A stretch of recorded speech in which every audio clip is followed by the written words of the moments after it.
2020. It's been well, as a year it's been good in, no. 2020 sure is a year that happened, wasn't it? As we draw the year to a close, I thought what I'd like to do is give you some book reviews. This isn't a booktuber channel, and this isn't me changing gears to a booktuber channel. This is just kind of that end of year, get some stuff out of my system kind of thing. So tomorrow, as of time of uploading, will be New Year's Eve, if all goes to plan. The day after that will be New Year's Day, and on New Year's Day, the plan is to do another New Year's resolutions video like I always do. So the end of the year is really a good time for me to just kind of take stock, take inventory, and do some things different. That said, I'm going to be reviewing some books. These are not books that all came out this year. The vast majority of them did not, and in fact, it's very possible that none of them did. I didn't actually check publication dates. What they are the books that I read this year. And I'm going to be reviewing all of them in 10 words or less, before at the very end handing you my top 5 for the year. So, let's get started. Honestly, books 3 through 10 are kind of a blur. Trust fund kids with affluenza do crime! Sexual revolution sci-fi grew up and started a family. Yep, still a blur. Sanderson is a mangaka who doesn't draw. Family means nobody gets left behind in a natural history museum. Intramural combat training. You know, how like a school does. Don't do crimes if you're new in town. Protagonist, yes! Hero, Harry Potter and Americans don't know what a philosopher is. Hey, remember when Christians hated Rowling the most? Harry needs a permission slip for this. Anthropology by way of shared mythology? Harry somehow does not need a permission slip for this. Forbidden Study Hall. Cliff notes are cheating. Boomers will die on this hill. Revisionist history within your own series canon. Bold move. Science defeats/saves religion? Be kind to turtles. Amnesia in book 7 of 8. Okay, I guess. Love in the time of a royal coup.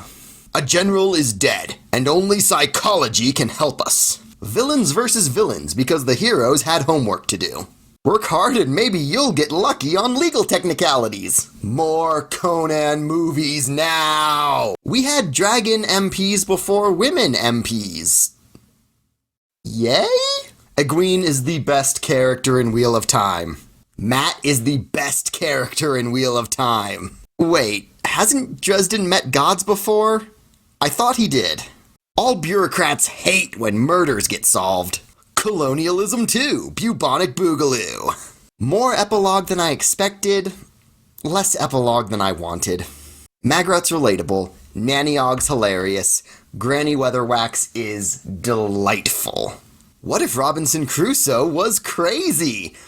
Sexism and racism, bad. Tarzan of the Apes, deleted scenes. Twice is more interesting than Deadpool. Sorry, not sorry. Fat Farm is still the best thing cards ever written. Stoic, tough men need loved ones too. Crass and offensive because society is crass and offensive. A disappointing lack of Sybil Ramkin. This was the complete collection. Lovecraft's getting his own video. I'm not crying, you're crying. Shut up. People are an algorithm. And I am now a hacker.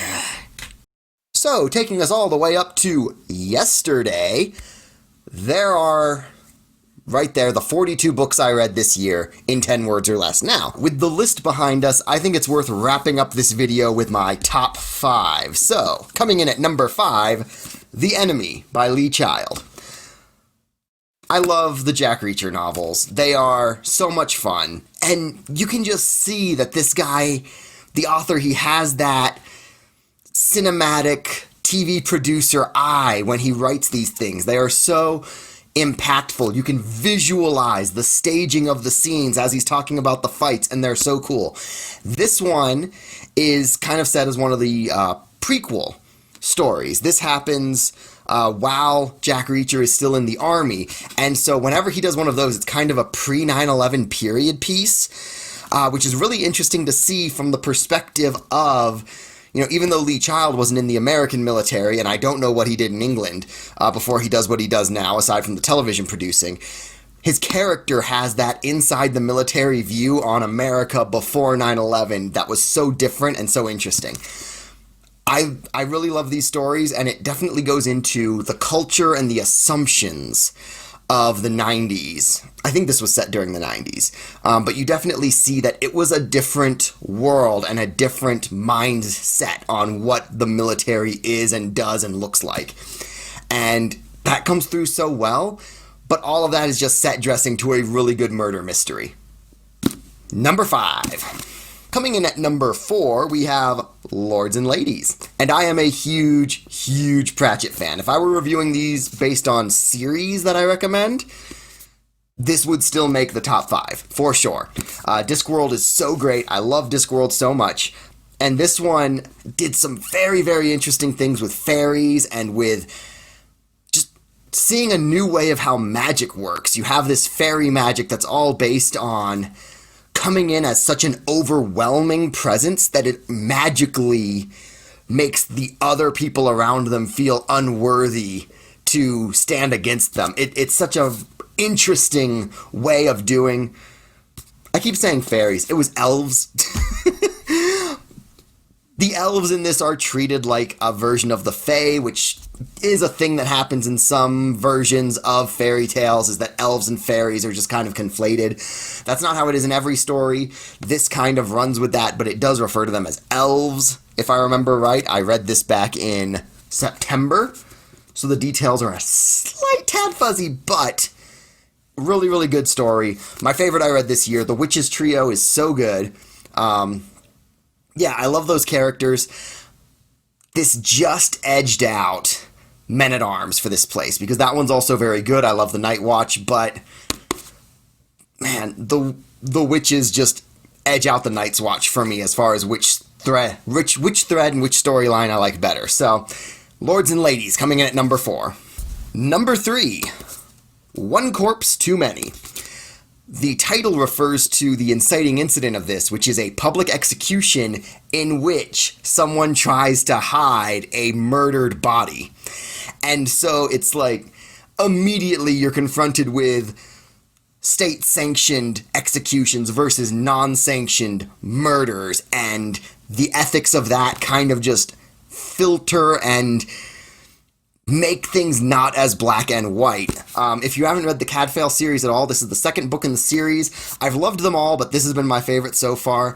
It is this man who was a crusader. He lived this wild, adventurous life, and coming from that, decided that his retirement, he was going to retreat to a monastery, retreat to this monastic lifestyle, but he still has all of those dangerous, adventurous skills and that way of thinking and that way of understanding the world, and it comes through.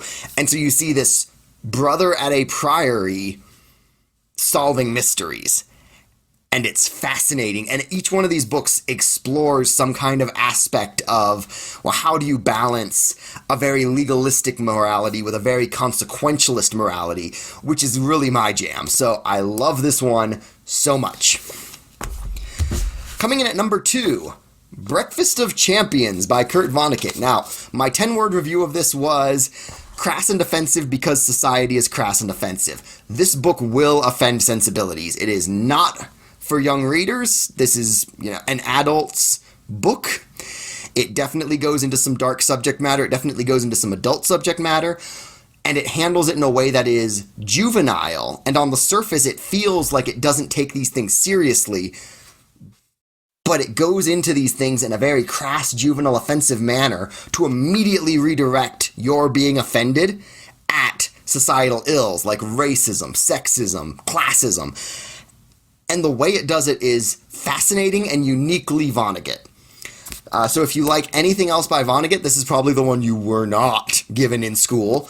But if you enjoyed anything else you've read of Vonnegut, highly recommend this one. Again, mature readers only. Please.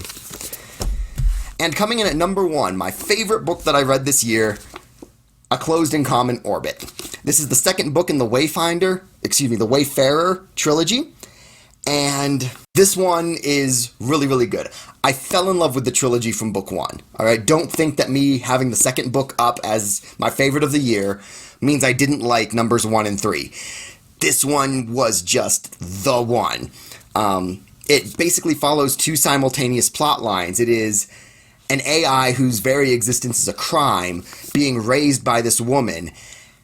But at the same time, you're seeing this woman's backstory where she was this clone who escaped and was raised by an AI and had to fight this system that wasn't sympathetic to her living situation and did not care about the AI that raised her. All of this is dealing with a society where AI are not considered people.